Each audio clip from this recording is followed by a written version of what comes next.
Hey everybody. Oh, another report working on cars. I'm here in the garage in Wyoming with a 1981 Cadillac 864 that I've been working on, and today I'm not really doing anything on it. I've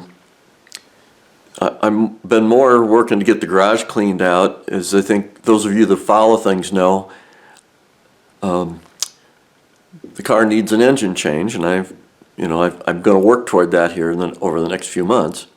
But the problem is that to change an engine in this garage, I need to get other things out of the way, and so I've been cleaning and sorting out and getting some of the things taken care of in the garage. But number two is this 1964 Electra 225 Buick that belonged to my grandfather, and after he passed away in like 1970, I think that's correct, 69 or 70, it's been out here in Wyoming, and my uncle's been driving it until it stopped running about, I'm not sure exactly, I want to say around 1990, so it's been sitting here 25 years-ish. Just he likes to keep things in storage, so to speak. So I'm working to get the 62 Chevy taken care of, and you've seen me get that started and running. And then I'm going to do a little work on this one. It needs to go also, and my nephew wants this car, and which is fine. He'd like to get it back on the road and running, well, from what he said, he'd like to be able to take my dad for a ride in it, since it was his father's car originally. And anyway, I just thought I would show you a couple things here. Hang on a minute. So under the hood, these old Buicks had some very interesting engines, and my intention with this one is I'm going to pull the spark plugs out again, like I did with the other cars, and get my camera, borescope camera in there, and just get a look at the cylinders and see what the cylinders look like. Because I'm always, first of all, curious, how much corrosion you have while they're in storage. But the 64 has one of the old, you can see that the valve covers are kind of vertical. They called these the Nailhead engines, and it's a 401. They called the air cleaner says Wildcat 445. 445 was the torque rating. Horsepower, I don't remember precisely. It's like 320 or something on that order, but it's got a lot of torque. And the valves on this, what's kind of interesting if you see a cross section, is that the valves are vertical under the, set my light down here somewhere. The valves are vertical. If you look at most cylinder heads, you'll see the valves, the intake and the exhaust come in kind of on an angle, it's with a wedge head. The valves are vertical, so the intake has a very straight shot, and the exhaust has kind of a tight curve on the outgoing. But it was a very effective combination. They ran it for quite a number of years, and 64 is getting close to the end of the run. I don't remember if in 65 or 6 when they switched to the others, but we used this to pull a 6,000-pound travel trailer. That's why my grandfather bought it. He had a 21-foot big heavy travel trailer we used to take camping, and he needed something heavy duty to pull it, and this was certainly the animal. It did really well. It didn't have air conditioning, so they had aftermarket air conditioning installed, and it's a big, powerful car. I used to it was impressive for its size how well it ran.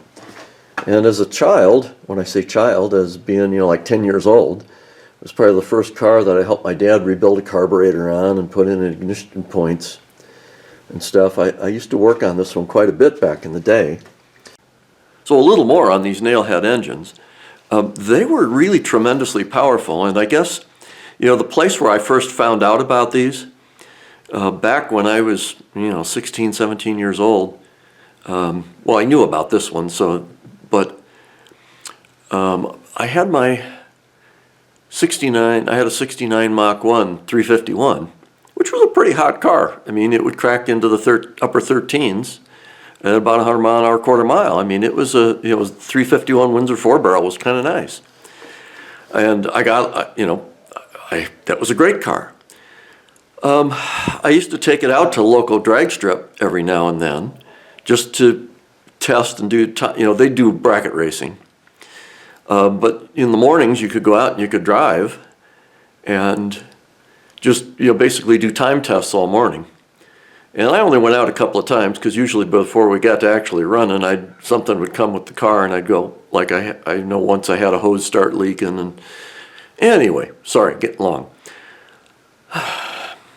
In the time thing where you're running heads up against other guys just for time slips, there were a couple of guys next to me in the pit area that had 1962, 1963 LeSabres, which is a little smaller than an Electra 225, but they had these 401s in them.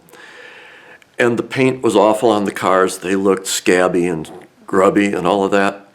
And I thought, man, these guys, driving these clunkers, so to speak. And we got out and ran, and one of those guys with one of those LeSabres got up next to me.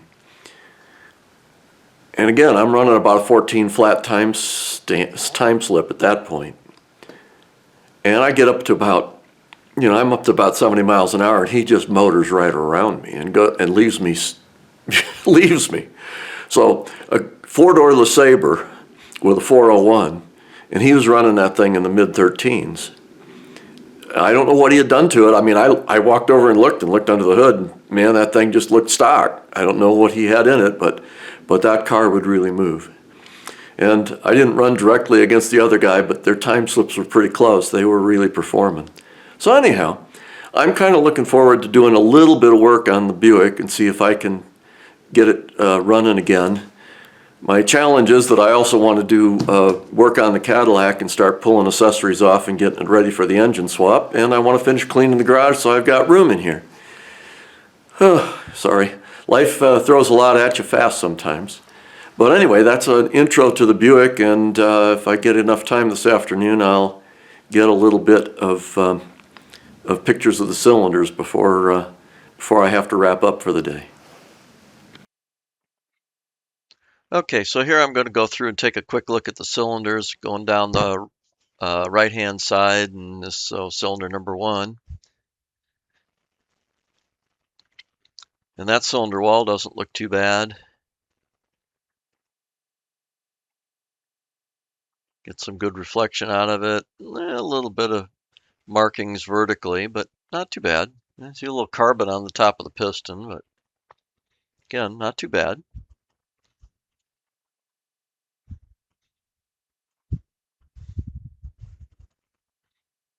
So we'll do number 3 here.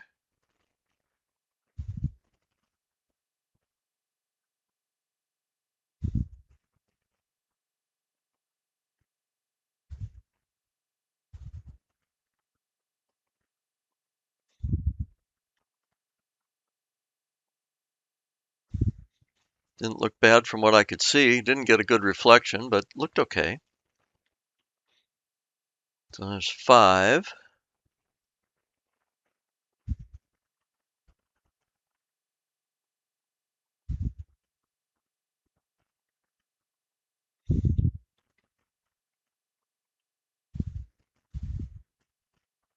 And we'll hit number 7 here. See, a couple of these are pretty close to the top. It's hard to get a good look. Like that one is, piston's not very far down.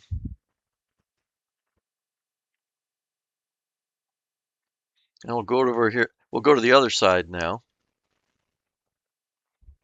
and hit number 2.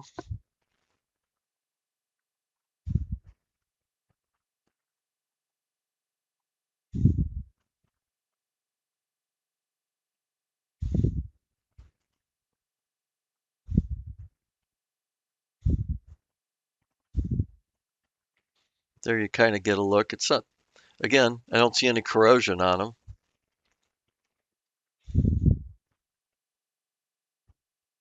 But these cylinders are a little bit dark. Now there's one you kind of see a little bit of wear and vertical scratches in them. That's not the greatest thing to have. Hard to tell how deep they are though.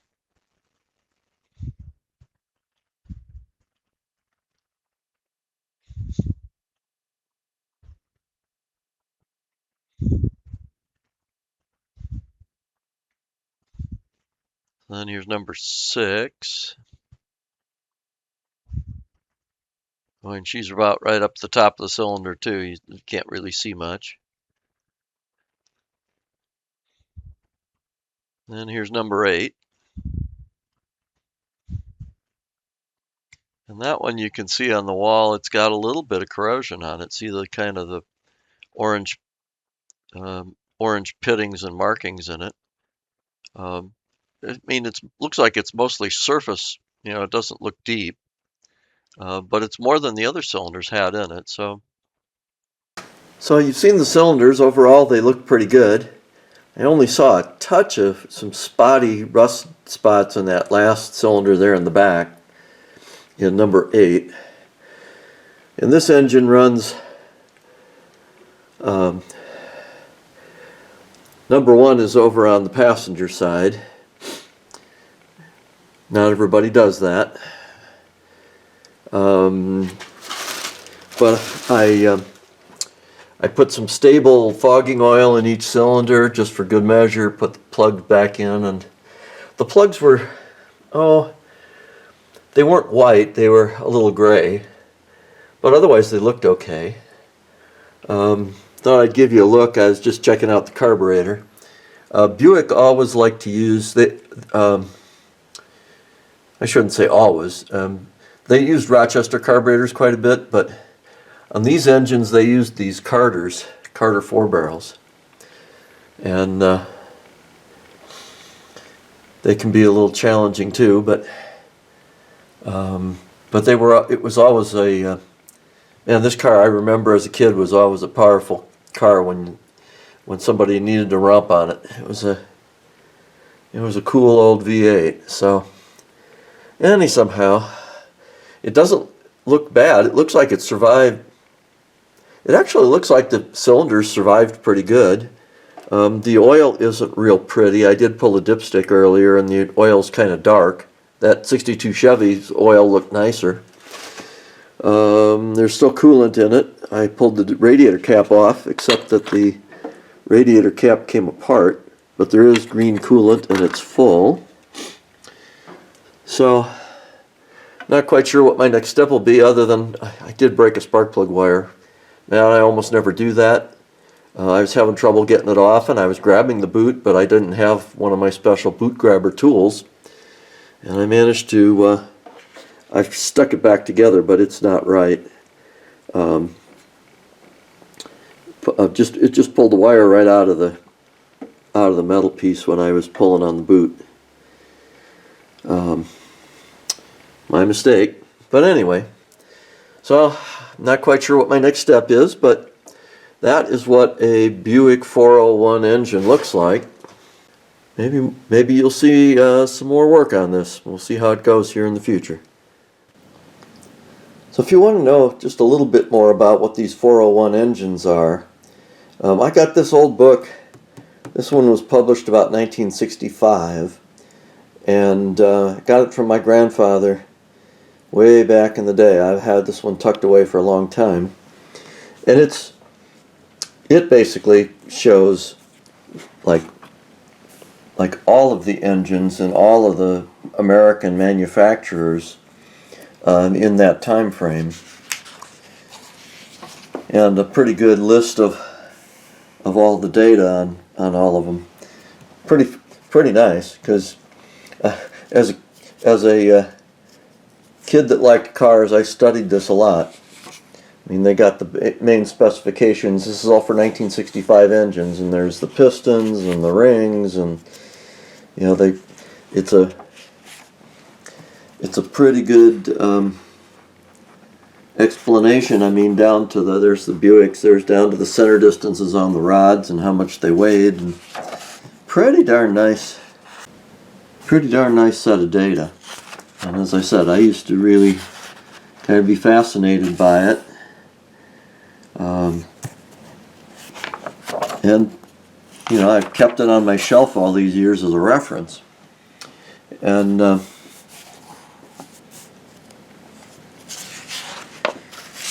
let's get over here to the, says that at the time this book was done, that 401 and 425, the old Nailhead, was going away, and Buick was in the process of bringing out their V6, which this 225 V6, which eventually became the 3800, the 3.8, in the mid 70s, that persisted until, you know, not that many years ago. I mean, we ran that way well into the 2000s. And, you know, the V6, as I recall, ended up, Buick didn't think they really needed it, and they sold the tooling to Jeep, and then ended up buying it back in about 1973 or 4 or somewhere thereabouts. And then there was a small V8, 300 cube, and which later on I think became this one ended up becoming the 350 as time went on. But hey, I want to talk about the 401, so I'm going to go straight to that. So here's their big V8, and it was, it's the original V8. I mean, back in the day, in the 1930s, 40s, early 50s, Buick had big straight 8s. And then eventually, this one says 1953, they introduced their first V8 with a pent roof combustion chamber, and the plug is in the top of the chamber with a dome-shaped piston. And it was available in single 4-barrel and 2 4-barrel versions here by the time you got to 1965.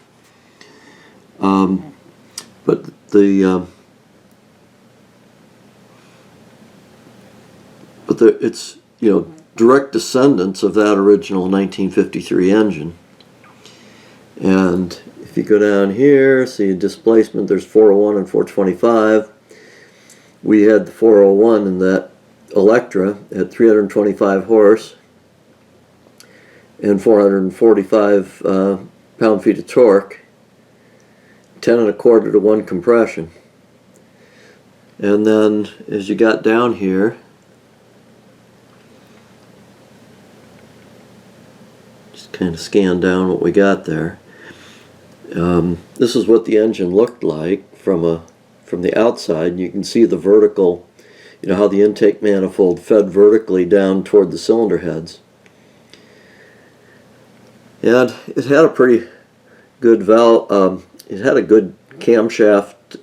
It's like an almost 300 degrees, 295, 302 durations, so that it could breathe pretty well. And what is it, about 430 lift. There's what the pistons look like. So you can see that. You can see it in my video off of the out of the cylinders. You can see the tops of the pistons like that. So it was a pretty stout engine. And then in this version, they Motor Trend had done some testing with the 425, and you know, I never figured out. I told you a few minutes ago about my drag racing experience where these guys had a LeSabre with these 401s in it that were easy. You know, they were cracking the 13s. If I read this article, you know, this Wildcat weighed 4,500 pounds, and it was 0 to 60 in 8.5, and you know, about 16-second quarter mile. So 16.4, which is still pretty doggone quick. But somehow, those guys did something to their 401s that made them a lot faster than 16.5. I can tell you that. Very interesting stuff. But these were cool old engines. If you like stuff from the '60s, they were really hot stuff for their day.